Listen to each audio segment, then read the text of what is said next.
अमूमन जब मैं कोई वीडियो बनाता हूं तो उसकी पहले भूमिका रखता हूं और लास्ट में ये कहता हूं कि हमारे सोशल मीडिया हैंडल को सब्सक्राइब, लाइक, फॉलो, शेयर ये सब करें। आज ऐसा कुछ कहने नहीं वाला, मन थोड़ा सा व्यथित है, दुखी है। अतिथि शिक्षकों ने आज 2 अक्टूबर गांधी जयंती पर भोपाल में आंदोलन किया और इस बार वो पूरी रणनीति के साथ आए थे कि हम महापंचायत की घोषणाओं पर ही बात करेंगे और जब तक इसका कोई समाधान नहीं हो जाता, एक निष्कर्ष नहीं निकल जाता, तब तक हम भोपाल से नहीं हटेंगे, हम यही डटे रहेंगे, डेरा जमा लेंगे अपना। जाहिर सी बात है, जो सरकार 10 सितंबर को महाआंदोलन के समय तात्कालिक समस्याओं की मांगों पर जिन्होंने आश्वासन दिया था कि हम इनका निराकरण करेंगे, तो महाआंदोलन वापस ले लिया था, तो उस तात्कालिक समस्या जो थी उसके आदेश तो आज तक हुए नहीं। तो देखा जाए तो कोई उम्मीद भी नहीं थी कि जो व्यक्ति, जो सरकार, जो विभाग तात्कालिक समस्याओं की मांगों के निराकरण का आदेश 22 दिन में भी नहीं निकाल पाया, वो महापंचायत की घोषणा पे क्या बात करेगा। खैर, आंदोलन चल रहा था। मैंने कुछ वीडियो देखे शाम को, लगभग शायद 7 बजे के आसपास के वो वीडियो रहे होंगे। अतिथि सभी अपने सड़क पर बैठ के और शांति से कुछ भजन या कुछ गीत ऐसे गा रहे थे जिससे शायद प्रेरणा मिले, ऐसा माहौल मैंने वीडियो में देखा। मैं उस समय मौके पे मौजूद नहीं था, मैं दिन के समय वहां गया था। फिर अचानक एक खबर आती है कि अतिथि शिक्षकों को तितर बितर करने के लिए बल प्रयोग किया गया। अतिथि संगठन पदाधिकारियों का ऐसा आरोप है कि लाठीचार्ज हुआ है। ऐसी कोई तस्वीर, ऐसा कोई वीडियो अभी तक तो सामने नहीं आया, लेकिन सामने नहीं आने का मतलब ये नहीं है कि नहीं हुआ होगा। हुआ भी हो, नहीं भी, जो भी, लेकिन एक बल प्रयोग तो हुआ, क्योंकि अतिथि तो वहां बैठा हुआ था और वो ये पूरा तय करके आया था कि भाई हम तो इस बार कोई एक समाधान के साथ यहाँ से जाएंगे। समाधान तो कुछ हुआ नहीं, तो जाहिर सी बात है फिर कैसे उठ गए अतिथि? कुछ ना कुछ तो हुआ होगा, तब उठे होंगे। बल प्रयोग हुआ। अब जो अतिथि अपने भविष्य के खातिर यहाँ बैठा था, उसके साथ आपने बल प्रयोग कर दिया। एक सवाल है सरकार से, वो मन में क्या लेके गया होगा? वाह, क्या सरकार है, क्या बढ़िया काम किया, क्या बेहतर जो है पॉलिसी है और सब।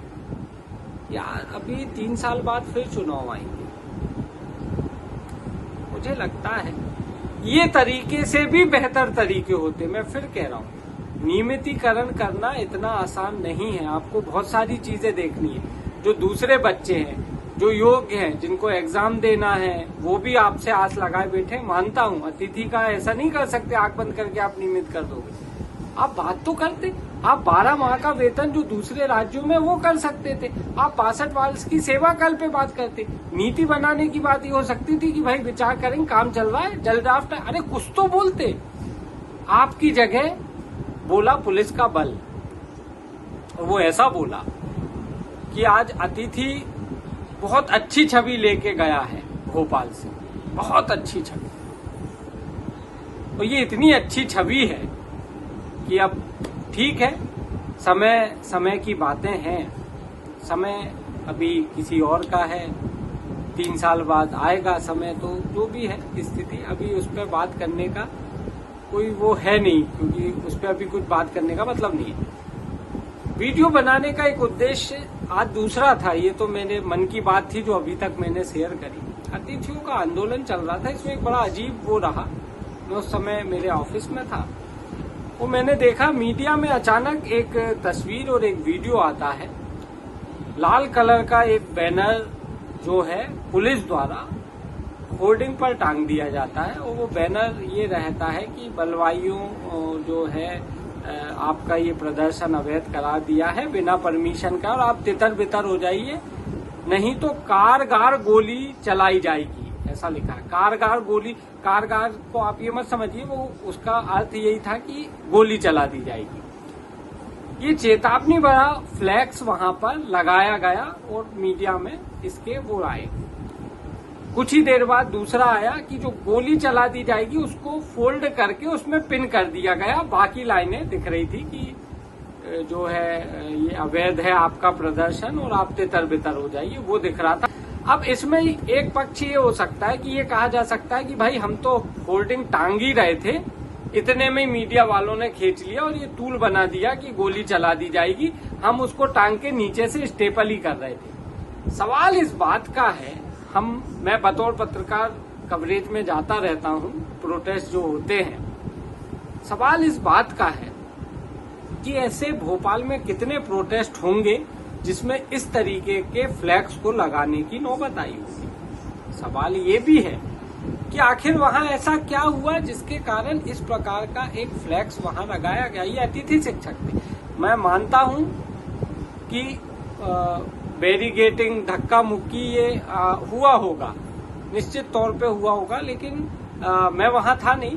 देखिए, प्रशासन की एक अपनी व्यवस्था होती है, पुलिस को लॉ एंड ऑर्डर का पालन करना पड़ता है और ये सब प्रोटोकॉल का हिस्सा होता है कि पहले आप समझाएंगे, फिर आप उनको और समझाने की कोशिश करेंगे, वरिष्ठ अधिकारी समझाएंगे, फिर नहीं मानेंगे तो शायद माइक से चेतावनी दी जाती है और ये सब प्रोटोकॉल है। और ये जो होर्डिंग लगाया गया ये भी प्रोटोकॉल का ही हिस्सा है, ऐसा कुछ नहीं है जो नियम के विपरीत था। प्रोटोकॉल, मेरा सवाल प्रोटोकॉल का नहीं है, मेरा सवाल तो ये है कि इस फ्लैक्स वाले मामले में जो प्रोटोकॉल किया गया, ऐसे भोपाल में बहुत आंदोलन होते हैं जिसमें होर्डिंग से झूमा झटकी टाइप की होती है, लेकिन शायद अब मेरी नजर ना पड़ी हो, अलग विषय है। लेकिन अमूमन इस प्रकार के फ्लैग्स या बैनर हमने नहीं देखे हैं जिसमें ये लिखा होगा कि भाई अवैध है, तितर बितर हो जाओ और कारगर गोली चला दी जाएगी। बड़ा अजीब लगा यार ये तो। और मैं तो ये जानना चाहूंगा कि क्या अमूमन इस प्रोटोकॉल का, बैनर प्रोटोकॉल का, सभी जो जब धक्का मुक्की बहुत होते रहते, पॉलिटिकल तो जितने होते हैं प्रोटेस्ट, मैं फिर कह रहा हूँ, पूरी जिम्मेदारी से कह रहा हूँ, राजनीतिक तो जितने प्रोटेस्ट होते हैं वो कोई भी पार्टी करे, उसमें तो ये बहुत आम है कि वो होर्डिंग को ऐसे हिलाते हैं, फिर दूसरी साइड से जो है वाटर कैनन से उनपे पानी छिड़का जाता है, फिर वो भागते करते हैं और वो फिर समापन होता है।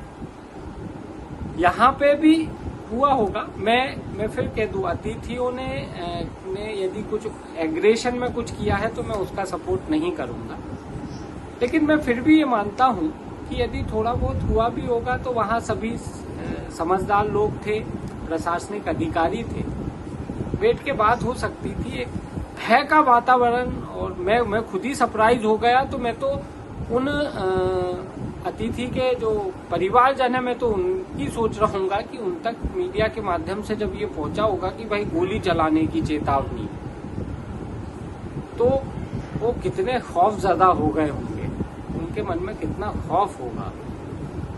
बड़ा एक अजीब परिदृश्य बना। और कहने को ये कहा जा सकता है कि नहीं साहब, वो तो एक औपचारिकता है, प्रोटोकॉल है, ऐसा नहीं है। मंदसौर का किसान आंदोलन, उसमें मुझे कोई बात करने की बिल्कुल भी कोई जरूरत नहीं है। सिर्फ इतना एक चेतावनी भरा एक फ्लैक्स, निश्चित तौर पे परिवार खौफजदा रहे होंगे। मैं नहीं जानता वहां क्या कोई परिस्थिति बनी, लेकिन एक अतिथि शिक्षकों के आंदोलन में इस प्रकार का फ्लैक्स मन को व्यथित तो करते ही है, साथ में चिंता भी करता है उन लोगों को लेकर जो उस समय वहां प्रदर्शन में मौजूद थे कि यार आखिर ये तो प्रदर्शन में गए थे, प्रदर्शन तो होते ही रहते हैं यार, उनका अधिकार था, आपने वादे किए थे, अपनी अधिकार की लड़ाई के लिए गए थे वो, उन्होंने मांग रखनी चाहिए, आपने नहीं सुनी। इन सबके बीच में ये कौन सा एक बैनर आ गया कि कारगर गोली चला दीजिए। मैं तो मतलब क्या बोलूं। खैर, तो आंदोलन का समापन हो चुका है। इस बार अतिथि तो डटे रहे, लेकिन वो शायद कुछ ज्यादा उम्मीद लगा के आए थे सरकार से, और सरकार का जो रवैया है वो सबके सामने है। ठीक है, ये तो चलता रहता है, ऊंच नीच नरम गरम, इसी को जिंदगी कहते हैं, और आगे बढ़ने का ही नाम जिंदगी है। मुझे लगता है आगे रणनीति बनाइए, यदि कोर्ट के कोई द्वार खुले हैं, हम जा सकते हैं यदि हमारे पास वैसे कोई तथ्य है। मैं नहीं जानता, आप ज्यादा बेहतर जानते हैं। यदि कोई ऐसा है हमारे पास, कोई ऐसा तथ्य है, ये है वो है, कोर्ट जा सकते हैं, जाइए। यही जिंदगी है, निराश होने की जरूरत नहीं है। ये सब एक लाइफ का पार्ट होता है और आंदोलन में अमूमन इस प्रकार की चीजें होती रहती है। हल्का बल प्रयोग आंदोलन इसी को कहते हैं, तो इसमें कुछ नया नहीं है।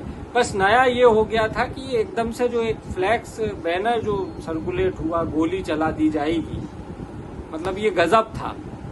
और गांधी जयंती आज थी, गांधी जी अहिंसा के लिए जाने जाते हैं और उस दिन इस प्रकार का अचानक बैनर सामने आना सभी को व्यथित करता है। अतिथि भाइयों से मेरा ये आग्रह है, जीवन बहुत बड़ा है, संघर्ष का नाम जीवन है, संघर्ष करते रहिए, दूसरे रास्ते खोजिए और क्या हो सकते हैं उन पे विचार कीजिए और अपनी जो जीवन है उसको बढ़िया मस्ती से जीते रहिए। ऊंच नीच, नरम गरम, सुख दुख, ये सब पार्ट होते हैं। और इसी के साथ मुझे दीजिए इजाजत। फिर कभी हाथ में मिला बहुत लोगों से, बहुत अतिथि भाइयों से, फिर कभी ऐसी मुलाकात होगी। कुछ मुद्दे ऐसे हों जो तथ्यात्मक हो, मेरा नंबर बहुत से अतिथि साथियों के साथ है, मुझे वो तथ्यात्मक जानकारी भेजें ताकि यदि मैं आपके किसी काम आ सकूं तो मुझे बेहद अच्छा होगा, लगेगा।